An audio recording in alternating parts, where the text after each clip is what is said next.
नमस्कार दोस्तों, मैं आप सभी का अपने यूट्यूब चैनल स्पाई ट्यूटोरियल में स्वागत करता हूं। उम्मीद करता हूं आप लोगों की तैयारी बहुत ही अच्छी चल रही होगी। जैसा कि आपको पता है वर्क पावर एनर्जी का आपका चैप्टर चल रहा है। अभी तक हमने 5 लेक्चर डिस्कस कर लिए हैं। वर्क पावर एनर्जी के जितने भी बेसिक कॉन्सेप्ट है वो सब डिस्कस हो चुका है। तो आज के लेक्चर में हम लोग potential energy of spring, combination of spring और स्प्रिंग पे कुछ क्वेश्चंस करेंगे। जैसा क्वेश्चन आपके जेई या नीट में आता है।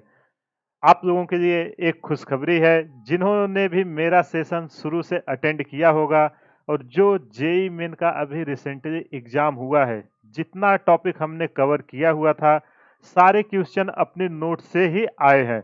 उन सब क्वेश्चन का मैंने प्रूफ के साथ वीडियो बनाया है डेट वाइज। अगर आपको यकीन ना हो, आप जाके वो सब वीडियो देख सकते हो।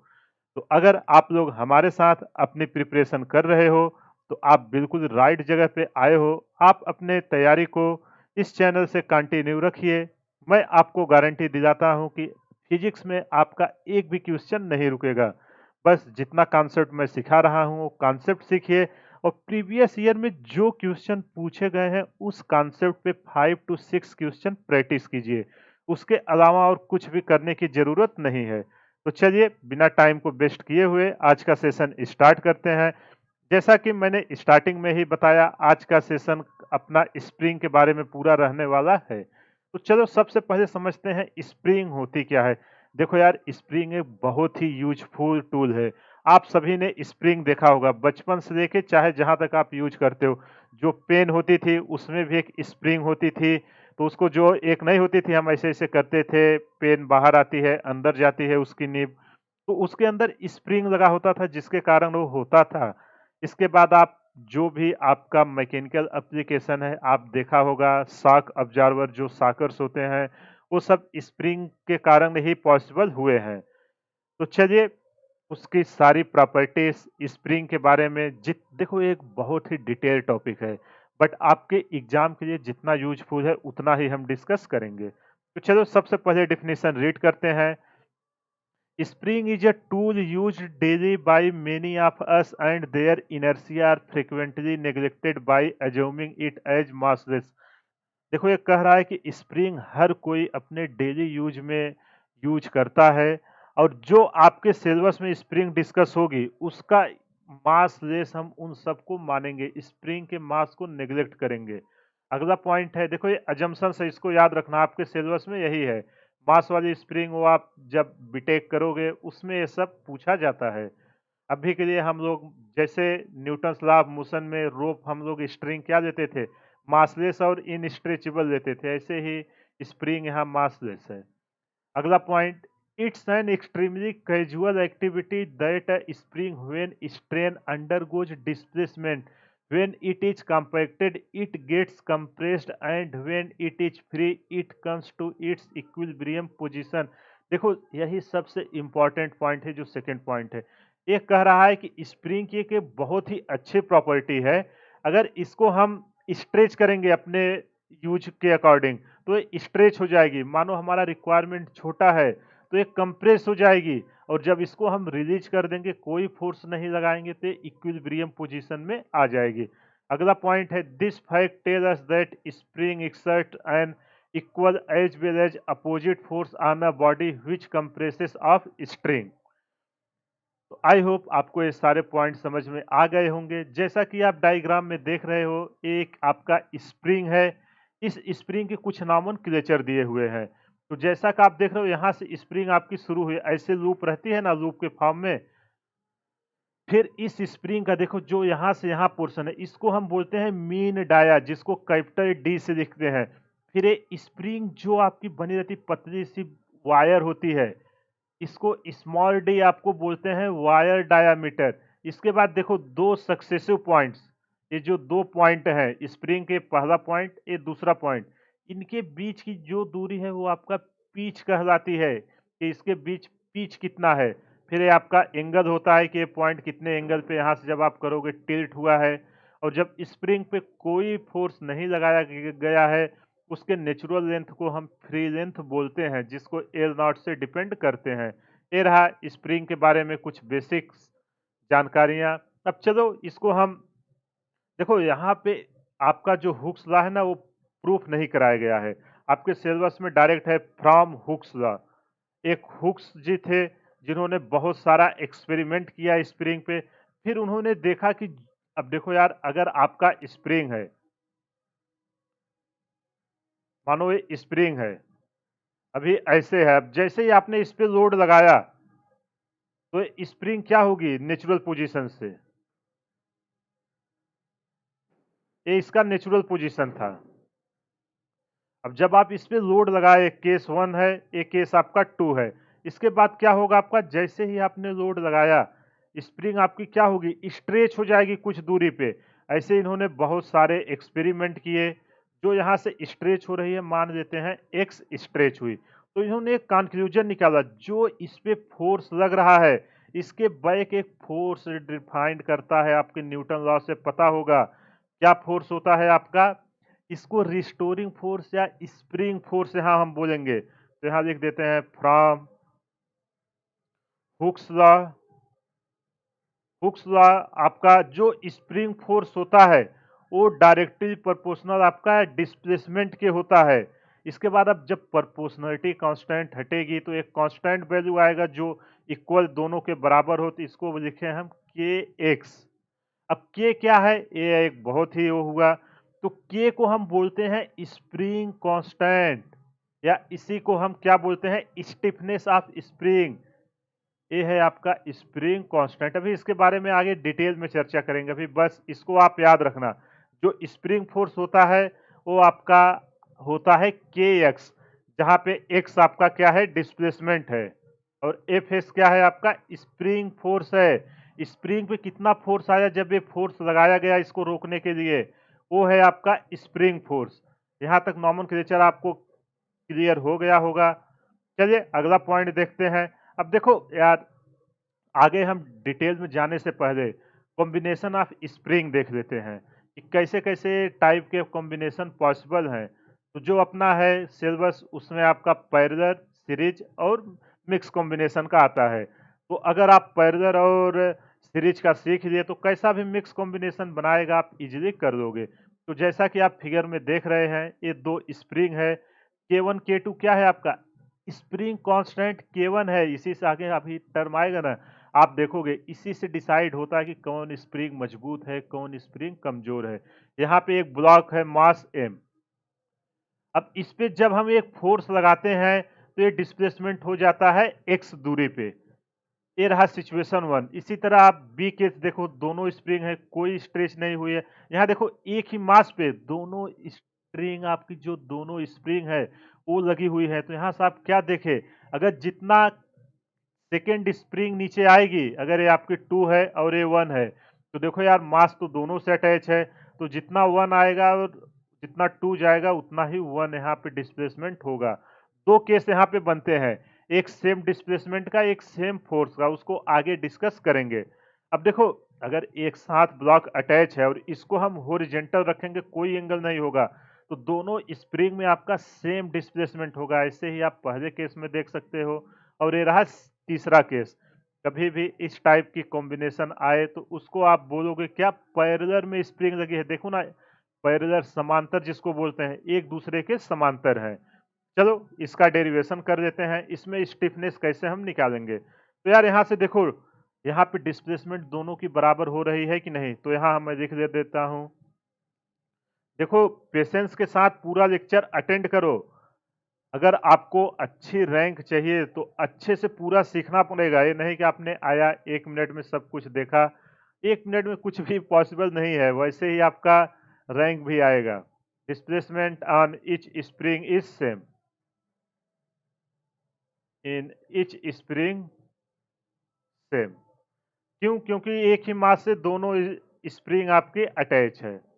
तो मान लिए है डिस्प्लेसमेंट क्या है, एफ है। लेकिन देखो जो इसको अपोज करेगा, मान लेते हैं इसको अपोज करने के लिए एक फोर्स आएगा F1 और इसको अपोज करने के लिए आएगा F2। अब देखो यहाँ स्टिफनेस जो स्प्रिंग कांस्टेंट है वो अलग अलग है, जिसके कारण फोर्स आपका अलग अलग आएगा। लेकिन जो इस पे नेट आएगा, नेट फोर्स आएगा जो मास के कारण, उसका सम क्या होगा, F बराबर F1 प्लस F2। तो उसी को हम यहाँ लिखते हैं, यहाँ लिख भी देता हूँ, रिस्टोरिंग फोर्स इज डिफरेंट। क्यों होगा वो दिखाया ना आपको, रिस्टोरिंग फोर्स इज डिफरेंट। जो इसको अपोज कर रहा है वो दोनों स्प्रिंग में अलग अलग आएगा। तो यहाँ से हम F equal to F1 plus F2, यहाँ तक कोई दिक्कत हो तो बोलो। देखो हुक्स लॉ में एक करेक्शन कर लेना, ये हम हमेशा माइनस में लिखते हैं, क्यों?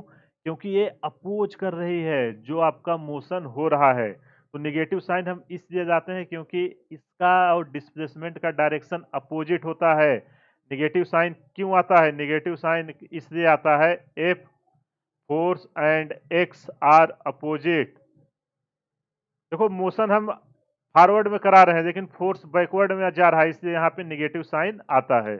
तो चलो यहाँ पे रखते हैं माइनस के पी, मान देते हैं जो पैरेलल में है वो के पी है। के पी एक्स बराबर, देखो एक्स आपका बराबर डिस्प्लेसमेंट हुआ है, के वन एक्स प्लस के टू एक्स।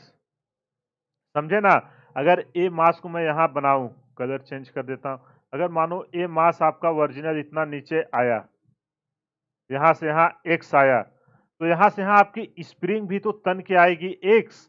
तो वही मैं लिखा हूँ कि जितना आपका ये पैरेलल में डिस्प्लेसमेंट हुआ वो दोनों स्प्रिंग में भी सेम हुआ, और ए भी माइनस ही आएगा। अब एक्स से एक्स क्या हो जाएगा, कैंसिल हो जाएगा, तो आएगा माइनस के P equal to minus K one plus के टू। जब इसको निकालेंगे के पी इक्वल टू निकल के आएगा के वन प्लस के टू।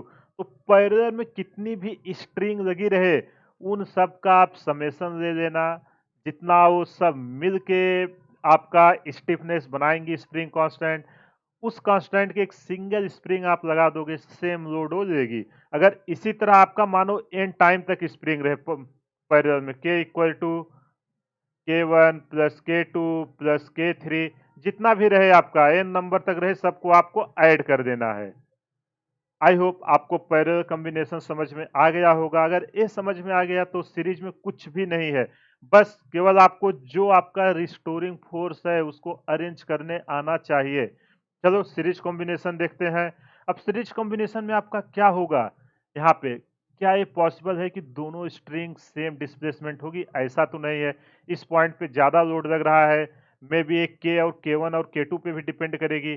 तो इसमें से एक स्ट्रिंग ज्यादा डिस्प्लेस होगी, कोई एक कम होगी, वो आपका अलग अलग फैक्टर पे डिपेंड करेगा। तो यहां से हम क्या कंक्लूजन लिख सकते हैं, फोर्स ऑन, जो इस पे फोर्स लगेगा, देखो वही फोर्स इस पे भी आएगा आपका रिस्टोरिंग, और वही फोर्स आपका इस पे भी आएगा, सेम रिस्टोरिंग फोर्स, क्योंकि फोर्स आपका डिस्प्ले वो ट्रांसफर हो रहा है जो इसका अपोज कर रहा है। तो यहां मैं लिख देता हूं, force on each string is same. दोनों सीरीज में ये रूल्स है कि फोर्स जो होगा वो सेम आएगा, लेकिन जो डिस्प्लेसमेंट है, बट डिस्प्लेसमेंट इज डिफरेंट। अब चलो इसको सॉल्व करते हैं। अगर ये दो पॉइंट आपको याद रहेगा ना, कभी कभी आप बोर्ड का एग्जाम दोगे वहां डेरिवेशन पूछता है, तो आप वहां पे निकाल लेना। अब मान लेता हूं मैं ए ब्लॉक आगे निकल के आपका यहां तक आ गया, यहां से यहां ये आया x, तो स्ट्रिंग भी कुछ आगे आएगी, मान लेते हैं स्ट्रिंग आई है आपकी x1, और ए सॉरी यहाँ x1 है, तो इसको मान लेते हैं स्ट्रेच होके x1 हुई, और यहाँ पे आपका स्ट्रेच होके आया है x2। तो देखो यहाँ मैं x की वैल्यू क्या लिख सकता हूँ, x equal to x1 plus x2 लिख सकता हूँ कि नहीं? क्योंकि जो डिस्प्लेसमेंट है वो इन दोनों का सम के बराबर ही, तो फाइनल आपका ब्लॉक कितना डिस्प्लेसमेंट हुआ वही निकल के आएगा।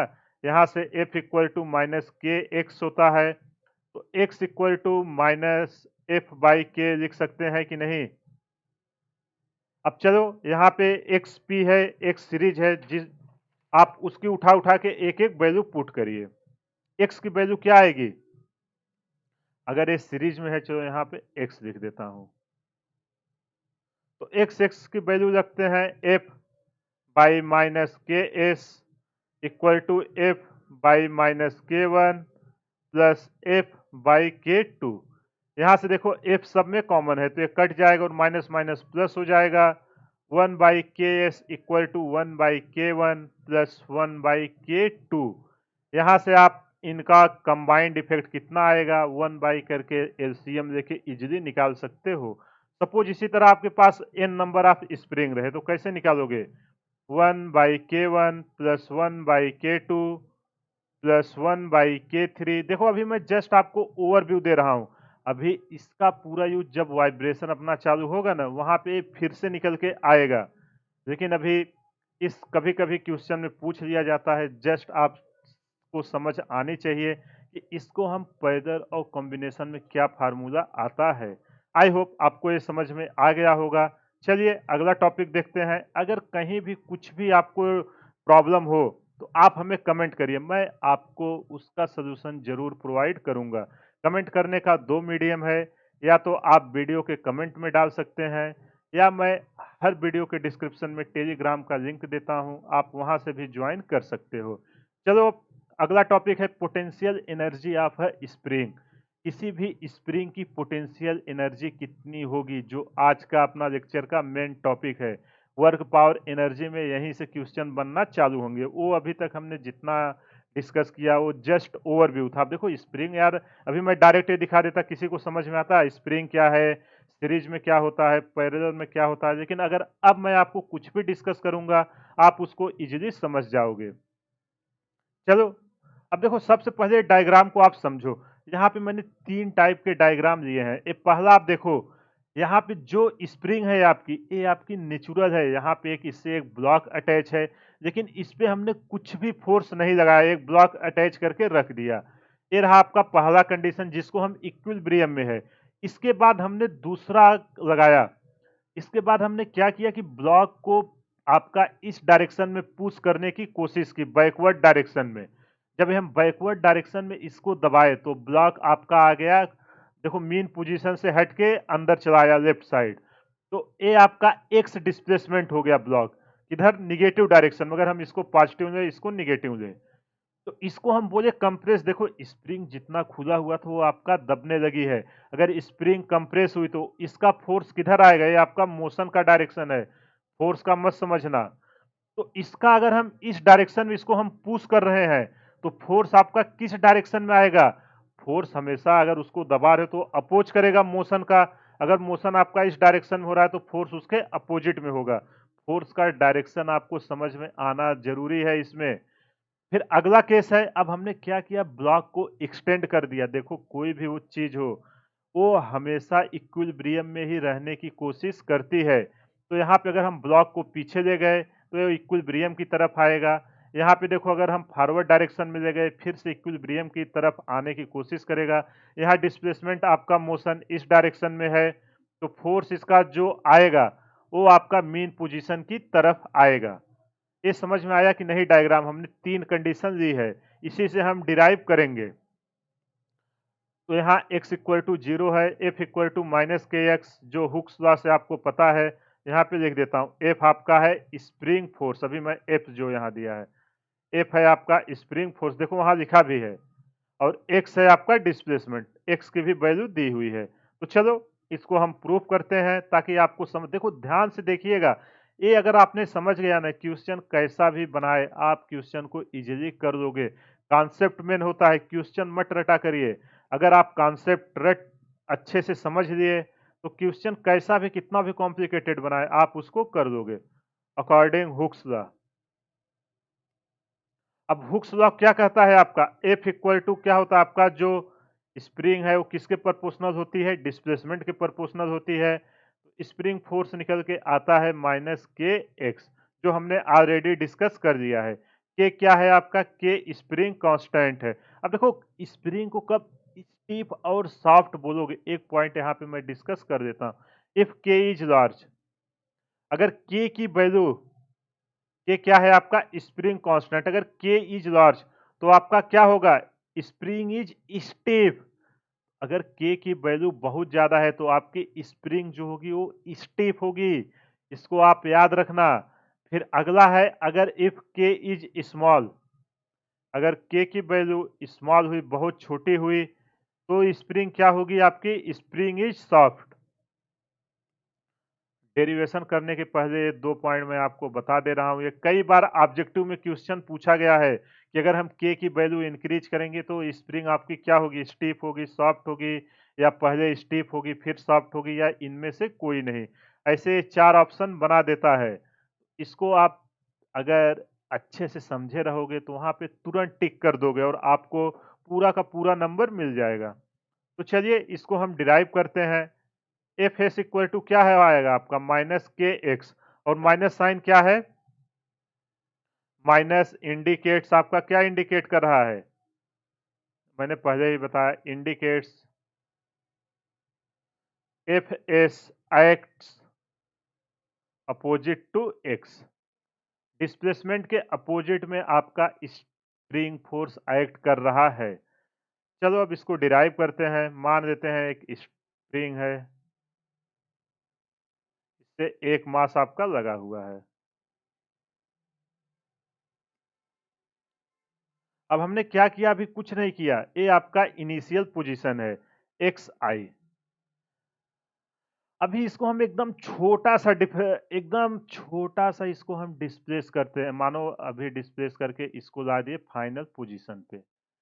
अभी हम इसको प्रूफ करने के लिए क्या करते हैं कि जैसे ही एकदम छोटू सा डिस्प्लेस किए, यहाँ से कितना आपका आया है? एक्स एफ दूरी है, और यहाँ से यहाँ कितनी दूरी है आपकी? D x. जैसे ही हमने एक छोटा सा इस पे फोर्स लगाया, आपकी स्प्रिंग क्या होगी? ए इस डायरेक्शन में हमने इसको मोशन कराया, तो स्प्रिंग आपका फाइनल पोजीशन पे पहुंच गई है। मैं किसी पॉइंट पे मानता हूं कि इसका डिस्प्लेसमेंट जो है वो डी एक्स है। अगर आपका एक्स इस डायरेक्शन में है तो स्प्रिंग फोर्स किधर आएगा? स्प्रिंग फोर्स आपका उसके अपोजिट डायरेक्शन में आएगा। तो चलिए अब हमें वर्क डन चाहिए। Conservation of energy, potential energy कैसे आएगी? एनर्जी आएगी, फिर जो वर्क डन होगा वही आपका पोटेंशियल एनर्जी में आएगा। तो चलिए पहले स्प्रिंग का हम वर्क डन देखते हैं कि डिस्प्लेसमेंट करने में कितना वर्क किया गया। जब इसको हमने डिस्प्लेसमेंट किया, मान लेते हैं एक छोटा सा वर्क किया गया, जिसको डी डब्ल्यू एस से लिखते हैं, इक्वल टू फोर्स इंटू क्या है आपका? डिस्प्लेसमेंट। वर्क की तो फार्मूला ही यही थी, फोर्स इंटू डिस्प्लेसमेंट। अब इसकी वैल्यू कितनी है फोर्स की? माइनस के एक्स डी एक्स।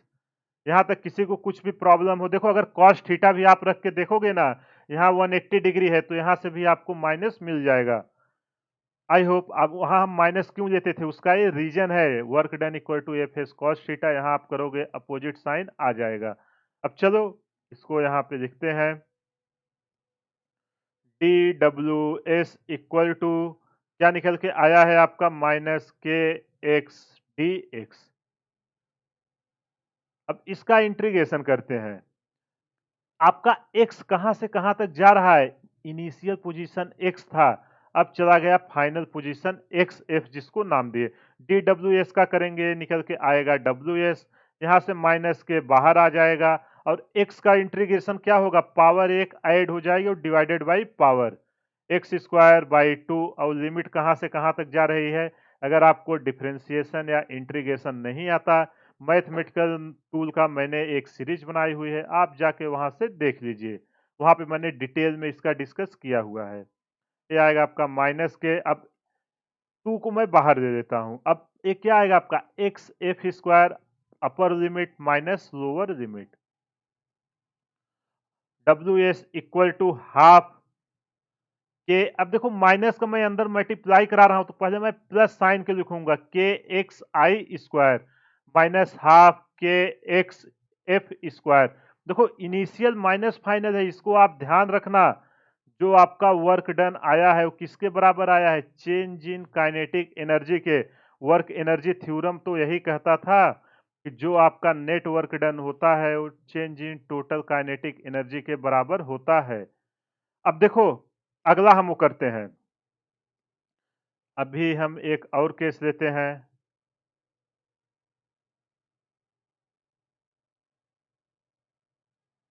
अभी हम स्प्रिंग को खींच, ये आपकी नेचुरल स्प्रिंग थी, ये आपका इनिशियल पोजीशन है। अभी मैंने क्या किया, इसको खींच के ए अभी आपका कहाँ तक गया है, डिस्टेंस एक्स आई तक हमने इसको ले गया इस डायरेक्शन में। यहाँ पे ले जाके हमने इसको क्या किया है, रिलीज कर दे रहा हूँ। तीनों केस समझ गए ना, ये आपका इनिशियल था इक्विलिब्रियम, और यहाँ पे हम स्ट्रेच किए, स्ट्रेच एंड रिलीज। यहाँ पे जब हम इसको रिलीज करेंगे तो ये कहाँ आएगा, ये बहुत ही इंपॉर्टेंट है, इसको आप समझिए कि इस पे बहुत ज्यादा क्वेश्चंस आते हैं। जब इसको हम रिलीज करेंगे तो ये आपका फिर से कितना डिस्टेंस ट्रेवल करके आया है, एक्स आई। यहीं से आपका कंजर्वेटिव फोर्स निकलेगा, आप ध्यान से देखिए। अभी देखो इनिशियल यहाँ पे जब हम लेके गए एक लूप, ये पहले आपका ए से बी पे गया है, फिर आपका बी से ए पे आया है, यहाँ पे आपका ये ब्लॉक था, इस डायरेक्शन में मोशन करके यहां तक आया है। तो अगर हम जो इसका वर्क डन लिखेंगे, work done W S equal to minus K, क्या था इंटीग्रेशन आपका, के एक्स डी एक्स। अब देखो लिमिट कहां से कहां तक जा रही है, पहले एक्स आई से एक्स एफ तक गई, फिर एक्स एफ से एक्स आई तक गई, तो वो तो कट जाएगा। यहाँ पे क्या बचेगा आपका, देखो यहाँ मैं लिख देता हूँ, एक्स फाइनल है और ये आपका एक्स फाइनल है। तो पहले गई है आपका एक्स आई से लेके एक्स एफ तक, फिर इसके बाद क्या हुआ है आपका, वापस आई है। अब देखो पाथ अपोजिट हो गया है, माइनस माइनस प्लस हो गया है, के प्लस। अब कहां से कहां तक आई है आपकी, एक्स एफ से एक्स आई तक आपकी आई है, और ये फिर से आपका क्या हो गया है, माइनस हो गया। यहां तक कुछ भी दिक्कत हो तो आप बोलो के एक्स डी एक्स। अब जब आप इसका इंटीग्रेशन करोगे तो क्या निकल के आएगा, ध्यान से आप देखिए,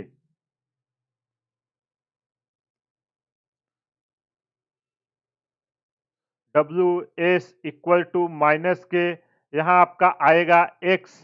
जब हम लिमिट पुट करेंगे, जो पिछला पुट किया था उसको डायरेक्ट रख रहे हैं, x F square minus x i square. इसी तरह यहाँ माइनस के x i square minus x F square. अब माइनस का आप अंदर मल्टीप्लाई करिए, माइनस के x F square plus k x i square. यहाँ जब माइनस का करेंगे तो आ जाएगा माइनस के एक्स आई का स्क्वायर, और माइनस माइनस क्या हो जाएगा, प्लस के एक्स एफ का स्क्वायर। तो यहाँ से आपका वर्क डन जो स्प्रिंग का निकल के आया, वो क्या निकल के आया, वर्क डन आपका क्या निकल के आया, यहाँ से आपका जो वर्क डन निकल के आया वो आपका जीरो निकल के आया है। तो यहाँ से एक बहुत ही इंपॉर्टेंट पॉइंट निकल के आया है, आप किसी भी पाथ से स्प्रिंग पे काम करो, वो केवल आपका जो वर्क डन है वो फाइनल और इनिशियल पॉइंट पे ही डिपेंड करता है। यहाँ मैं वो लिख देता हूँ, work done by the spring force, work done by the spring force, work done by the spring force in a cyclic process is zero। अगर किसी एक साइक्लिक प्रोसेस में आपके स्प्रिंग द्वारा कोई कार्य किया जाए तो उसका कार्य क्या आएगा, जीरो आएगा। तो यहां से हम क्या बोल सकते हैं, 10 स्प्रिंग फोर्स इज कंजर्वेटिव, और कंजर्वेटिव की यही डिफिनीशन थी कि जो वर्क डन होता है वो आपका पाथ पे डिपेंड नहीं करता है, 10 स्प्रिंग फोर्स इज कंजर्वेटिव। ये आप देखोगे ना प्रीवियस एंट्रेंस एग्जाम में, जो स्टेट के इंजीनियरिंग के एग्जाम्स होते हैं उसमें, या पॉलिटेक्निक का एंट्रेंस एग्जाम, उसमें कई बार पूछा है कि स्प्रिंग फोर्स आपका कंजर्वेटिव है कि नॉन कंजर्वेटिव। अगर आपको ये आइडिया रहेगा तो आप इसका इजीली आंसर कर लोगे। अब चलो पोटेंशियल एनर्जी के बारे में डिस्कस करते हैं। वर्क डन इक्वल टू, हमने क्या देखा था जब potential energy, change in potential energy. तो डेल्टा यू इक्वल टू हम क्या लिखेंगे, डब्ल्यू, और डब्ल्यू की वैल्यू क्या आई है आपकी, 1/2 के x F square minus half K x i square. यहां तक किसी को कुछ भी प्रॉब्लम है तो बोलो। अब देखो मैं यहाँ पे एक केस ले रहा हूं, यहाँ पे ब्लॉक लगा हुआ है आपका, देखो यार डायग्राम थोड़ा वो है, आप समझ लेना। अभी आपका यहाँ पे क्या है, spring x equal to zero है। अब अगला केस मैं लेता हूँ, यहाँ पे स्प्रिंग को स्ट्रेच करता हूँ एक फोर्स लगा के।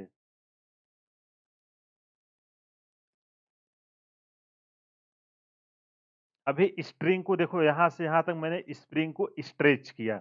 अभी ये कौन से पोजीशन पे आ गया, मान लेते हैं एक्स फाइनल पोजीशन पे आ गया।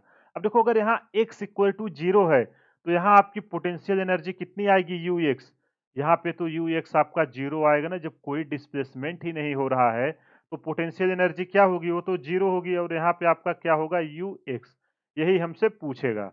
अब चेंज इन पोटेंशियल एनर्जी, तो change in final minus initial, u x, यही होगा ना change in final energy, u f minus u i. तो फाइनल क्या है आपका, यू एक्स माइनस आपका यू आई क्या है, ये तो 0 है, इक्वल टू आपका क्या हो जाएगा, half K X square minus 0। क्यों, क्योंकि ये तो वापस वही पे आ गया। डिस्प्लेसमेंट कितना हुआ है, एक्स ही तो हुआ है डिस्प्लेसमेंट। यहां से यहां तक आप देखो, फाइनल डिस्प्लेसमेंट इनिशियल क्या लिए हैं, इनिशियल तो हमने 0 लिए हैं, यहाँ आई डाल देते हैं। इनिशियल क्या है आपका, देखो मीन पोजीशन पे है तो 0 है, फाइनल पोजीशन एक्स गया है। तो यहाँ से जब हम निकालेंगे यू एक्स, जो ये स्प्रिंग की पोटेंशियल एनर्जी निकल के आएगी, हाफ के एक्स स्क्वायर। यही आप हर जगह हम यूज करते थे कि हाफ के एक्स स्क्वायर आता कैसे है, वो आप W equal to F into S करते, वहां से भी इजीली आ जाता। यहाँ पे मैंने कंजर्वेशन ऑफ एनर्जी के द्वारा देखो तुरंत उसको निकाल दिया। आई होप आपको ये समझ में आ गया होगा। चलो इसका ग्राफ देख लेते हैं, जो आपका किसके किसके versus, spring force versus displacement के। स्प्रिंग फोर्स क्या है आपका, निगेटिव फोर्स है, तो आपका वाई एक्सिस पे मैं फोर्स दे देता हूं और एक्स एक्सिस पे डिस्प्लेसमेंट दे देता हूं। जो आपका ग्राफ आ रहा है इस तरीके से आ रहा है, ये रहा ओरिजिन। और ये कौन सा है आपका, क्या है, स्प्रिंग फोर्स। स्प्रिंग फोर्स आपका कैसा है, ये आपका माइनस एक्स से आ रहा है ना, इसलिए यहाँ पे माइनस डाला है। और ये आपका देखो लीनियर ग्राफ आएगा, एक्स के पावर 1 है। अगर आपको ग्राफ के बारे में अंडरस्टैंडिंग नहीं है, मैंने मैथमेटिकल टूल में ग्राफ का एक पूरा लेक्चर दिया हुआ है, आप जाके वहां से देखिए, सारा डाउट आपका क्लियर हो जाएगा। चलो इसका नॉमेनक्लेचर दे देते हैं, ए, इसका बी, और यहाँ से यहाँ कितना डिस्प्लेसमेंट होके आया है, एक्स एम। यहाँ तक किसी को कुछ प्रॉब्लम हो तो बोलो। देखो हमने एफ वर्सेस एक्स का ग्राफ किया, आपका ये निगेटिव डायरेक्शन में फोर्स है और निगेटिव डायरेक्शन में डिस्प्लेसमेंट था, इसलिए निगेटिव से शुरू हुआ। यहाँ आप देखो एक निगेटिव होना चाहिए, जब आप यहाँ से यहाँ तक लोगे तो देखो डिस्प्लेसमेंट आपका क्या है, निगेटिव है। यहाँ आपका क्या है, फोर्स निगेटिव है। जैसी सिचुएशन होगी उस हिसाब से आप इसको अरेंज कर दोगे।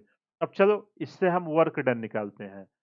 एफ एस इक्वल टू, पहले आपका क्या आएगा, कितना डिस्प्लेसमेंट यहाँ हुआ है, एक्स एम हुआ है। यहाँ से यहाँ तक जो डिस्प्लेसमेंट हुआ है वो है आपका एक्स एम के बराबर।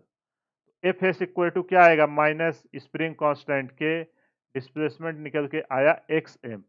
अब देखो किसी भी ग्राफ का आपका फोर्स वर्सेस डिस्प्लेसमेंट क्या देता था, अगर आपको याद होगा, W equal to F S. हमने जब पहला लेक्चर वर्क का लिया था तो वो आपका जो एरिया होता था वो आपका वर्क देता था, area of triangle O B A. अब देखो इसकी हाइट और बेस क्या है, हाइट तो आपकी ए है और बेस है एक्स एम। तो चलो इसको यहां लिखते हैं, हाफ माइनस हाफ के, स्प्रिंग फोर्स यही है ना, के एक्स इंटू, देखो यार इसका कितना है, एक्स एम ही है ये, और ये कितना डिस्प्लेसमेंट हुआ, एक्स एम। जब इसको हम सॉल्व करेंगे निकल के आएगा minus half K X M का स्क्वायर। यहां तक किसी को कुछ भी प्रॉब्लम है तो बोलो। अब हमें चाहिए कि जो आपका वर्क डन हुआ है, देखो यार अगर आपको ना समझ में आया ना, यहाँ मैं डिटेल लिख रहा हूँ, 1/2 into A B into O B. A B की वैल्यू आपकी कितनी है, चलो इसको इरेज ही करता हूँ, बहुत लोग इसमें कंफ्यूज हो रहे होंगे। देखो यार मेरा मोटो है आपको कॉन्सेप्ट समझ में आना चाहिए, भले कितना टाइम लग जाए। मेन है आपने अगर टाइम स्पेंड किया है तो कुछ इसको सीख के यहाँ से जाइए। तो चलिए, हाफ ए बी की वैल्यू कितनी है, ए बी की आप देखो, ए बी की वैल्यू आपका फोर्स के तो बराबर है ए, और फोर्स कितना होता है माइनस के इंटू एक्स एम, माइनस के एक्स एम। ये है आपका फोर्स, यहाँ से यहाँ तक का डिस्टेंस। यही तो है ना फोर्स, ओ से ए की दूरी। तो चलो इसको रखते हैं एफ एस इंटू डिस्प्लेसमेंट कितना हुआ एक्स एम। तो एफ एस की वैल्यू डालते हैं half into minus X K X M into X M. जब इसको सॉल्व करेंगे निकल के आएगा minus half K X M square, जो मैंने पहले आपने देखा डायरेक्ट उसको लिखा हुआ था। जहां पे एफ आपका क्या है, एफ आपका है, F is an external force. अब आगे हम उस पे केस लेंगे कि अगर कोई एक्सटर्नल फोर्स है तो उस पे कितना वर्क डन किया जा रहा है। यहाँ देखो वर्क डन, पोटेंशियल एनर्जी सब हमने निकाल लिया कि नहीं। अभी इसका अगला केस लेते हैं। अगला केस है आपका एक स्प्रिंग है। देखो यार, स्प्रिंग के बारे में सब आपको भले अजीब लग रहा हो, लेकिन ये सब सीखना बहुत ही जरूरी है, क्योंकि आप देखोगे क्वेश्चन इन्हीं सब के पे पूछे जाते हैं। अगर आपका बेसिक क्लियर रहेगा, आप एग्जाम में बिल्कुल नहीं फंसोगे, सारा क्वेश्चन कर लोगे। यहाँ एफ क्या है, एफ इज एन एक्सटर्नल। देखो एक स्प्रिंग है जिसपे एफ फोर्स लगा के खींचा जा रहा है, तो एफ है, F is an external force. आपका जो एफ है ये एक एक्सटर्नल फोर्स है। अब जब इसने स्प्रिंग को खींचा तो स्प्रिंग पे कुछ ना कुछ कार्य किया होगा, तो यहाँ हम लिखते हैं work done by external force. External force के द्वारा कितना काम किया गया उसको कैसे आप निकालोगे, तो उसको निकालने के लिए क्या करोगे, W equal to minus work done by spring. यही होगा ना, जो एक्सटर्नल फोर्स से किया वही तो इसको अपोज करेगा। जो स्प्रिंग द्वारा काम करना आता था तो कितना आता था आपका माइनस, और माइनस पहले से है, minus half K X M का स्क्वायर। माइनस माइनस क्या हो जाएगा आपका, प्लस हो जाएगा, half K X M square. जो आपने पहले देखा आया था वही अभी भी आया। देखो जो हमने ग्राफ के द्वारा ये सब सॉल्व कर रहे हैं न्यूमेरिकली, तो हमने सॉल्व कर लिया है पोटेंशियल एनर्जी कितनी आती है। अब ये जो आपका वर्क डन है डेल्टा यू, आपका वर्क डन बराबर डेल्टा यू होता है कि नहीं। तो यहाँ से जब हम यू निकालेंगे, इनिशियल जीरो है, ये आपका निकल के आएगा half K X M square. यहाँ तक किसी को कुछ भी प्रॉब्लम हो तो बोलो। जो स्प्रिंग की पोटेंशियल एनर्जी आती है वो निकल के high half K X M square. तो कितना इजीली हमने इसको कर लिया, इसमें कुछ भी नहीं था। जो क्वेश्चन में पूछेगा आपको कोई स्प्रिंग पे एक्सटर्नल फोर्स लगा देगा और बोलेगा उस एक्सटर्नल फोर्स के द्वारा स्प्रिंग पे कितना कार्य किया गया, या स्प्रिंग आपकी कितना डिस्प्लेसमेंट हुई। इसी टाइप के क्वेश्चन पूछे जाते हैं, और बाकी क्वेश्चन कुछ नहीं आते। यही 3 पैरामीटर है, इन्हीं पे घुमा घुमा के क्वेश्चन पूछेगा। चलिए अगला टॉपिक देखते हैं। अगला टॉपिक है conservation of energy in an elastic spring. तो चलो, अभी हमने क्या देखा, पोटेंशियल एनर्जी देखा, अब उसमें देखते हैं कि कंजर्वेशन ऑफ एनर्जी। चलो सबसे पहले स्प्रिंग बना देते हैं। ये रही एक स्प्रिंग, अभी ये यहाँ पे इनिशियल पोजीशन में है, ठीक है। अभी इसको मैंने क्या किया, स्ट्रेच कर दिया है।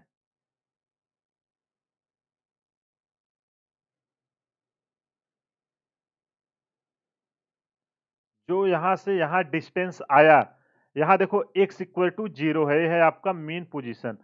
जो नीचे आए मैक्सिमम कितने डिस्प्लेसमेंट इस पे हुआ उसको प्लस एक्सएम लिख रहे हैं। और जब इसको हम नीचे स्ट्रेच करके यहाँ से हम इसको रिलीज करेंगे तो स्ट्रिंग आपकी क्या होगी, स्ट्रिंग ऊपर नीचे मोशन करना चालू करेगी कि नहीं। मान लेते हैं इस तरीके से आपका मोशन करके ऊपर मैक्सिमम इतना ऊपर तक ये जा सकती है। ये जो जा सकती है कितना दूरी पे गई है, माइनस एक्स एम। समझे ना क्या था, एक स्प्रिंग थी जो इनिशियल में कोई लोड नहीं लगा था, मेन पोजीशन पे थी, कोई डिस्प्लेसमेंट नहीं था, उसको एक्स इक्वल टू 0 माना। अब इसको हमने नीचे तक खींचा, यहाँ तक जितना एक खींच सकता था। तो स्प्रिंग में मैक्सिमम डिस्प्लेसमेंट जो निकल के आया उसको माना मैक्सिमम एक्स एम नाम दिया। फिर जब उसको हमने रिलीज किया तो ये क्या करेगा, आपका फॉरवर्ड और बैकवर्ड इस डायरेक्शन में से मोशन करेगी स्प्रिंग आपका ऊपर नीचे। तो जो आपका मैक्सिमम कंप्रेस हो सकती है उसको -xm नाम दिया। ये नोमेनक्लेचर आपको क्लियर हुआ कि नहीं? देखो ये नोमेनक्लेचर नहीं क्लियर होगा तो आप समझ नहीं पाओगे आगे जो मैं करने वाला हूँ। तो चलो अब अगर हम जो आपकी स्प्रिंग है, if be stretch a spring to a distance xm, if यहाँ लिख देता हूँ, इफ बी स्ट्रेच स्प्रिंग कहाँ तक स्ट्रेच कर रहे हैं? xm, तो इसकी पोटेंशियल एनर्जी कितनी आएगी? हमने अब भी फार्मूला देखा, U इक्वल टू हाफ, एकदम एक्सट्रीम पोजीशन पे, मैक्सिमम पे, k xm स्क्वायर। यहाँ पे ऐसे यहाँ पे आपका माइनस में आएगा। अब चलो हम देखते हैं कि मीन पोजीशन पे क्या हो रहा है, उसका एनालिसिस करते हैं। Where where x equal to zero, X equal to zero कहाँ है आपका? मीन पोजीशन पे। और जहां पे मीन पोजीशन पे आपका जीरो है वहीं पे आपकी वेलोसिटी क्या होगी? देखो जब यहाँ पे आपने फाइनल पोजीशन पे खींचा तो यहाँ पे वेलोसिटी क्या हो गई है? जीरो हो गई है। और जब यहाँ पे पहुंची x इक्वल टू जीरो हुआ उस समय सारी इसकी पोटेंशियल एनर्जी जब x जीरो है तो मैं काइनेटिक एनर्जी में कन्वर्ट हो चुकी है, मतलब आपकी वेलोसिटी सबसे ज्यादा यहाँ पे मैक्सिमम हुई है। मेन पोजीशन पे आपका क्या है? जो मैक्सिमम वेलोसिटी है। इस चीज को याद रखना, स्प्रिंग में पूछता है कि मैक्सिमम वेलोसिटी कहाँ पे होती है। इस पे क्वेश्चन भी आते हैं तो उसी का फार्मूला चलो हम डिराइव करते हैं। तो यहाँ पे जब होगा आपका ऑल पोटेंशियल एनर्जी, जो मीन पोजीशन पे पोटेंशियल एनर्जी है वो किसमें कन्वर्ट हो जाएगी? All potential energy converted to kinetic energy. कहाँ पे होगा? ये सारी चीजें आपका मीन पोजीशन पे बात हो रहा है। मैक्सिमम वेलोसिटी कहाँ पे मिली आपको? मीन पोजीशन पे मिली। अब चलो अगला देखते हैं। आई होप आपको ये समझ में आ गया होगा। एक मिनट।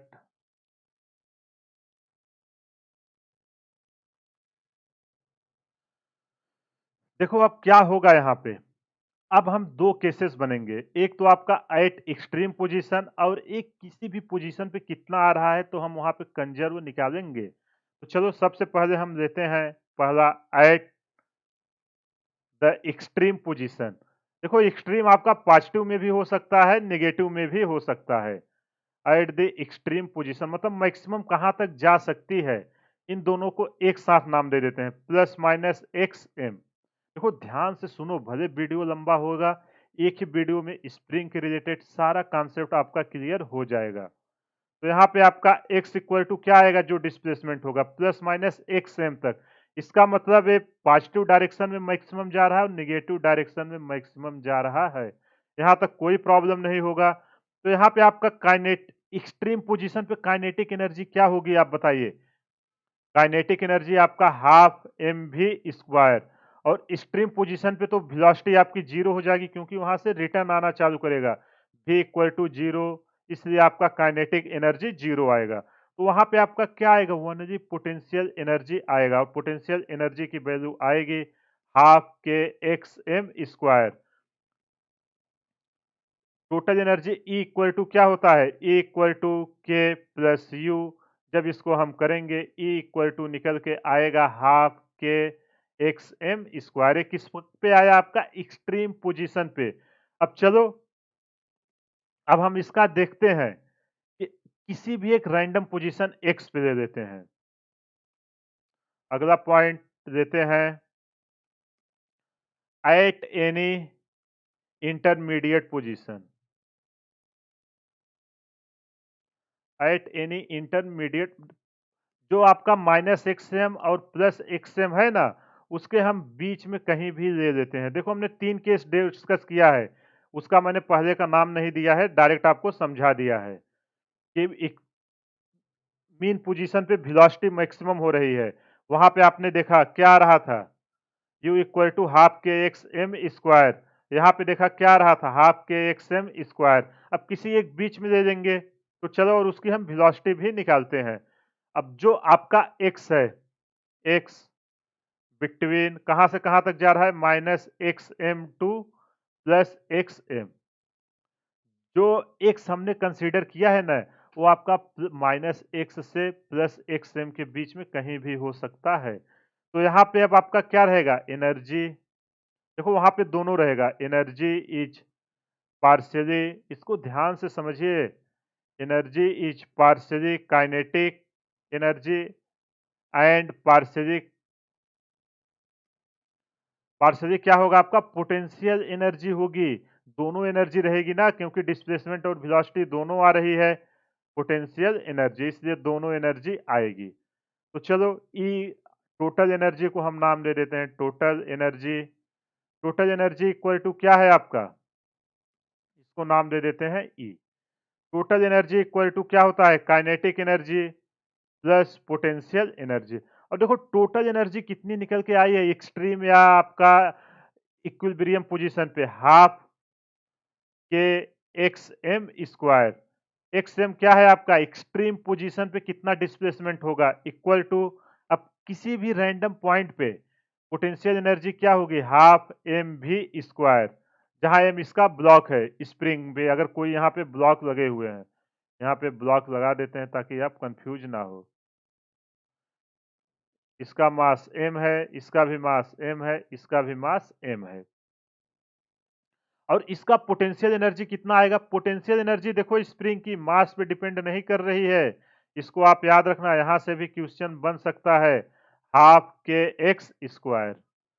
यहां तक किसी को कुछ भी प्रॉब्लम हो तो बोलो, हाफ से हाफ कैंसिल हो गया। अब हमको क्या चाहिए, वेलोसिटी चाहिए, कि किसी भी एक पॉइंट पे वेलोसिटी कितनी आ रही है। इसके बाद हम एक्सट्रीम पोजीशन पे भी निकालेंगे, पहले हम नॉर्मल पोजीशन पे निकालते हैं। इस पे देखो कई बार क्वेश्चन आया है जो अभी मैं डिराइव करा रहा हूं, ध्यान से देखना। तो यहाँ पे अभी हम क्या, हमें भी चाहिए, तो M V square equal to K X M square minus के एक्स स्क्वायर। यहाँ से M V square equal to K common ले लेते हैं, X M square minus X square. अब देखो भी हमें चाहिए तो उसका हम उससे डिवाइड कर देते हैं, तो भी इक्वल टू क्या आ जाएगा, भी स्क्वायर है, स्क्वायर रूट में यहाँ एम का मल्टीप्लाई था, यहाँ आएगा डिवाइड हो जाएगा, ये निकल के आएगा X M square minus X square. किसी भी पोजीशन पे अगर आपसे पूछे कि क्या वेलोसिटी है, अगर आपको स्प्रिंग कांस्टेंट मास दिया हो, आप मीन पोजीशन पे उसकी डिस्प्लेसमेंट निकाल लेना, और जिस पोजीशन पे पूछा रहेगा उसको यहाँ पुट करना, आपको वेलोसिटी मिल जाएगी। अब चलो एक्सट्रीम पोजीशन पे वेलोसिटी निकालते हैं, एट द एक्सट्रीम पोजीशन। इस पे कई बार क्वेश्चन आए हुए हैं और इस पे क्वेश्चन आने की बहुत ही ज्यादा पॉसिबिलिटी है। एट, अभी हम एक्सट्रीम नहीं, अब इक्विलिब्रियम पे बात करेंगे। एट द इक्विलिब्रियम, इक्विलिब्रियम पे आपका क्या है, कोई डिस्प्लेसमेंट हो रहा है क्या, एट द इक्विलिब्रियम पोजीशन आपका x क्या होगा, वहां कोई डिस्प्लेसमेंट नहीं हुआ है, तो x निकल के आएगा जीरो। चलो अब u इक्वल टू, इसको हम यहाँ पे आप जीरो पुट करो, तो यहाँ पे जब आप जीरो पुट करोगे तो क्या निकल के आएगा, x की वैल्यू, x की वैल्यू जब यहाँ पे हम जीरो पुट करेंगे, ये निकल के आएगा v equal to K by M into X M का स्क्वायर। अब एक्स एम को बाहर ला देते हैं, v equal to root K by M into X M. तो अगर मीन पोजीशन पे आपको वेलोसिटी पूछे तो ये फार्मूला लगाना, एक्स जीरो कर देना, आपको निकल के आ जाएगी। अब जो हमने डिस्कस किया पोटेंशियल एनर्जी और काइनेटिक एनर्जी का, इसको एक ग्राफ के फॉर्म में देखते हैं। मान लेते हैं एक ग्राफ है, यहाँ पे हम लेते हैं वाई एक्सिस पे क्या ले, एनर्जी ले लेते हैं, और एक्स एक्सिस पे ले लेते हैं डिस्प्लेसमेंट, डिस्प्लेसमेंट को नाम दे देते हैं एक्स। अब देखो एफ आपका एनर्जी कैसे आई है, U equal to half K X square, मतलब पैराबोला का आएगा, ये तो आपको आइडिया लग गया कि नहीं।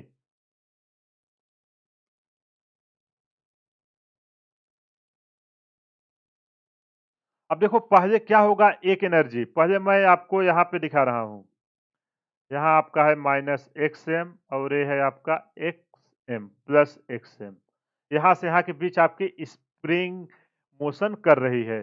तो सबसे पहले आपका पोटेंशियल एनर्जी क्या होगा, जब माइनस एक्सट्रीम पोजीशन पे है सबसे ज्यादा होगा, उसके बाद घटना चालू होगा और ये है आपका मीन पोजीशन, मीन पोजीशन पे आके आपका जीरो हो जाएगी। फिर इसके बाद आपका पॉजिटिव डायरेक्शन में क्या होगा, इंक्रीज होना चालू होगा। एक इसके बारे में है आपका, इसके बारे में। और जब एक घट रहा है, अब हम काइनेटिक एनर्जी का बना रहे हैं, तो काइनेटिक एनर्जी मीन पोजीशन पे क्या होगी, वेलोसिटी जीरो होगी। वेलोसिटी जीरो होगी तो आपकी एनर्जी क्या होगी, जीरो होगी। अब जैसे जैसे हम उसको मीन पोजीशन की तरफ आना शुरू करेंगे, मीन पोजीशन पे वेलोसिटी सबसे ज्यादा होती है, तो इसका ग्राफ इस तरीके से आएगा। आपका मीन पोजीशन पे आके सबसे ज्यादा हो जाएगा, इसके बाद फिर से वापस घटना चालू हो जाएगा। ये क्या है आपका, काइनेटिक एनर्जी। और इनका जो सम है किसी भी पॉइंट पे आप E इक्वल टू निकल के आएगा। यहाँ अलग कलर इसको दे देते हैं। देखो ये ग्राफ को अच्छे से समझ लेना, एक बढ़ रहा है तो दूसरा घट रहा है, जो आपका कंजर्वेशन ऑफ एनर्जी को फॉलो कर रहा है। और आप इसको एक्सप्लेन कर दोगे ना, कोई भी पूछेगा कि क्यों जीरो हो रहा है, तो विथ प्रूफ के साथ मैंने दिखाया है। मैक्सिमम पोजीशन पे आपका पोटेंशियल एनर्जी सबसे ज्यादा आता है। जैसे जैसे हम, एक मिनट, यहाँ पॉजिटिव से चालू हुआ है और यहाँ पे आपका इधर आया हुआ है। इसको फिर से प्लॉट कर देते हैं। ऐसे ही आपका इधर से डिक्रीज होगा और यहाँ पे आके आपका इससे जाएगा। ग्राफ समझ में आ गया कि नहीं, एक बार खुद से प्लॉट करना, सारी चीजें आपको क्लियर हो जाएगी। ग्राफ को देख के आपको समझ में आना चाहिए कि चीजें हो क्या क्या रही हैं। आई होप आपको ये समझ में आ गया होगा। चलिए आज हमने जो देखा उस पे कुछ क्वेश्चंस करते हैं, ताकि जितना कुछ स्प्रिंग के बारे में है, एग्जाम में कैसे क्वेश्चन आते हैं, वो सब आपका क्लियर हो सके। देखो क्वेश्चन सॉल्व करने के पहले सारे कॉन्सेप्ट को अच्छे से सीख लेना, नहीं तो आप क्वेश्चन में फंस जाओगे। तो देखो इसमें कह क्या रहा है, टू स्प्रिंग्स है, force constant K1 and K2। दो स्प्रिंग है जिनका फोर्स कांस्टेंट आपको K1 एंड K2 दिया हुआ है। On which spring is more work done, किस स्प्रिंग पे ज्यादा काम किया जाएगा। किस केस में, आपको दो केस दिया है, they are stretched by the same force. देखो यहां मैं आपको दिखा दे रहा हूं, यहाँ आपका क्या हो रहा है, दो स्प्रिंग है,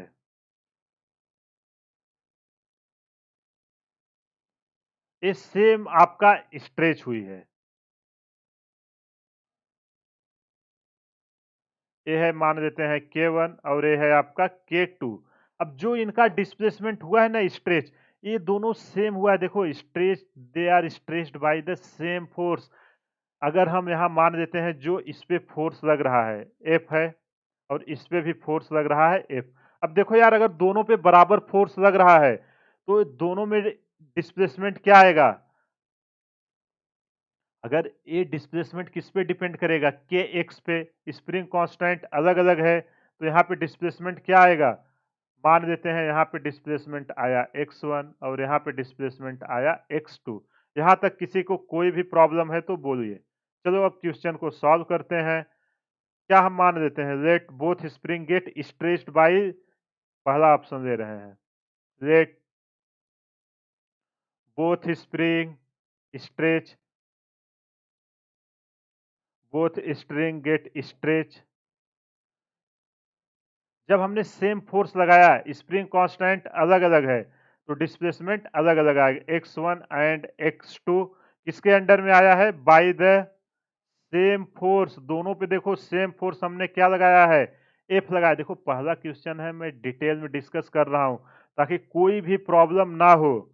तो यहां से मैं F इक्वल टू क्या लिख सकता हूं, KX K1 X1, और अगर सेम फोर्स है तो इधर भी क्या आएगा, K2 X2। फोर्स तो बराबर ही होगा। अब चलो वर्क डन अपने से पूछ रहा है, तो वर्क डन हम का रेशियो निकालते हैं, W1 डिवाइडेड बाई W2। क्या होता है वर्क डन, पोटेंशियल एनर्जी के बराबर हाफ K1 X1 का square divided by half K2 X2 का स्क्वायर। अब देखो इसको मैं थोड़ा अरेंज करता हूँ, हाफ से हाफ कैंसिल हो गया, K1 X1 इंटू x1 का दो बार मल्टीप्लाई है ना, अलग अलग कर दिया, K2 X2 इंटू x1 यहाँ था x2। अब आप ध्यान से देखो, K1 X1 और K2 X2 क्या थे आपके, F1, और F1 की वैल्यू क्या है आपका, A है, F के ही बराबर, F into X1 divided by F into x2। तो आपका जो वर्क डन निकल के आया W1 बाई W2 ये निकल के आया, यहाँ से F कैंसिल हो जाएगा, बचेगा x1 बाई x2। अब जिसमें ज़्यादा डिस्प्लेसमेंट हुआ और किसमें कम हुआ वो आप कैसे निकालोगे? तो यहाँ पे F डायरेक्टली प्रोपोर्शनल x होता है कि नहीं? यही होगा ना, F equal to K x. अब F तो कांस्टेंट है, F equal to K x. अब देखो F तो कांस्टेंट है, तो के एक्स इक्वल टू कांस्टेंट और के इनवर्सली प्रोपोर्शनल 1 बाई एक्स। इसको आप इसी का हम यहाँ पे यूज करेंगे। तो यहाँ से हम x1 by x2 equal to क्या करेंगे, k2 बाई k1। ये आपको समझ में आया कि नहीं? यहाँ से देखो एक दूसरे के इनवर्सली प्रोपोर्शनल डिपेंड कर रहा है, उसी को हमने यहाँ पे लिखा है। अब ध्यान से देखो H वर्क डन का यही रेशियो निकल के आया ना, K2 बाई K1। अगर K2 ज्यादा हुआ और K1 कम हुआ तो वर्क डन पे क्या इफेक्ट आएगा? क्वेश्चन में क्या दिया हुआ है, K2 ग्रेटर देन K1।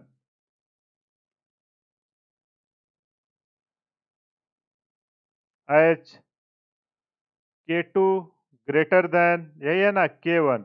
अगर K2 K से ज्यादा है तो आपका क्या होगा, वर्क डन जो आएगा वो आपका 2 में ज्यादा आएगा और 1 में कम आएगा। यहाँ से देखो हमने कितना इजीली वैल्यू निकाल लिया है, ऊपर की क्वांटिटी W1 बाई W2 के बराबर है ना। तो अगर K2 ज्यादा होगा तो इसके इनवर्सली एक होगा ज्यादा। यहाँ तक कोई भी दिक्कत हो तो आप कमेंट करके बताइएगा। आई होप आपको ये समझ में आ गया। अब चलो अगला क्वेश्चन करते हैं, तो आपको अंडरस्टैंडिंग और अच्छे से क्लियर हो जाएगी। देखो यहाँ क्वेश्चन में एक आप करेक्शन कर देना, ये जो है ना, एक मिनट, ये जो है इसको 1 कर देना और इसको 2 कर देना। यहाँ पे K2 by K1 equal to W1 by W2। और जब यहाँ पे हम इसको सॉल्व करेंगे, यहाँ पे एक करेक्शन है, इसको कर देना H। आपका अगर K1 ग्रेटर देन K2 हुआ, अगर देखो K1 K2 से ज्यादा हुआ तो आपका कौन ज्यादा होगा, K1 अगर ज्यादा हुआ तो कौन ज्यादा होगा, W1 ज्यादा होगा ना। यहाँ ध्यान से देखो, अगर K1 K2 से ज्यादा हुआ तो W2 ग्रेटर देन W1। यहाँ तक किसी को कुछ भी प्रॉब्लम हो तो कमेंट करके बताइएगा। चलो अगला क्वेश्चन करते हैं, इसका पार्ट सेकंड। अब क्या है, अगला पार्ट है इसका कि दोनों जो स्प्रिंग है, both spring are stretch by same distance.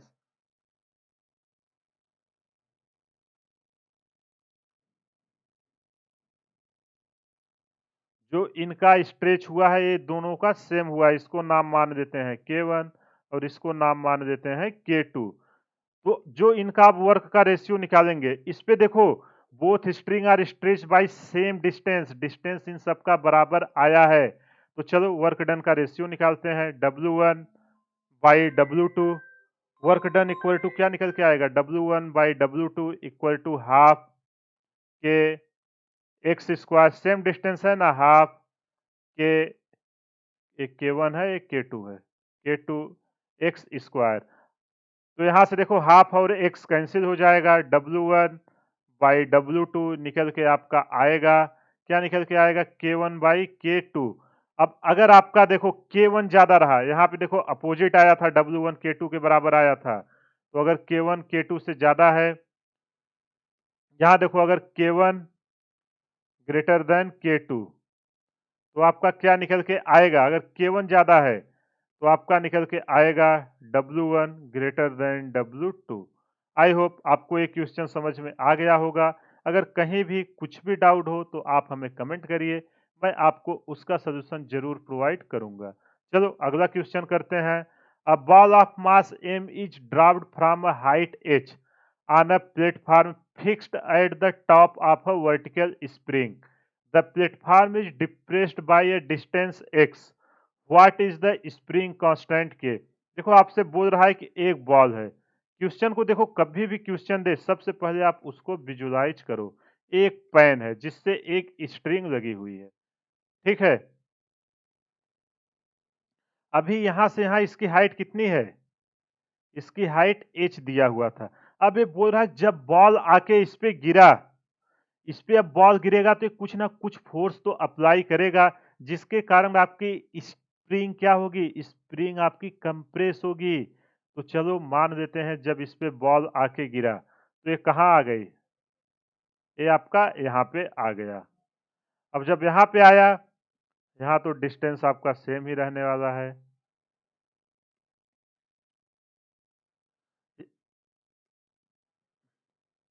यहाँ पे बॉल आके यहाँ से गिरा है।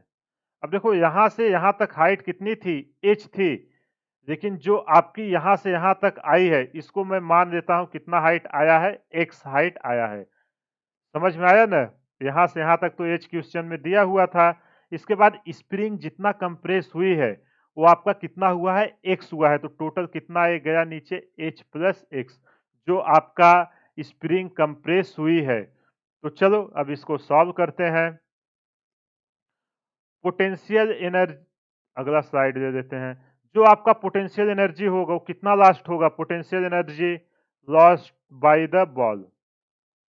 अगर बॉल का जो पोटेंशियल एनर्जी लॉस हुआ है वो कितना आएगा? एम जी एच होता है, तो एम जी एच प्लस एक्स।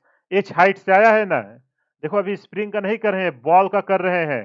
बॉल में कितना लॉस हुआ? एम जी एच प्लस एक्स। अब work done by spring, work done by spring.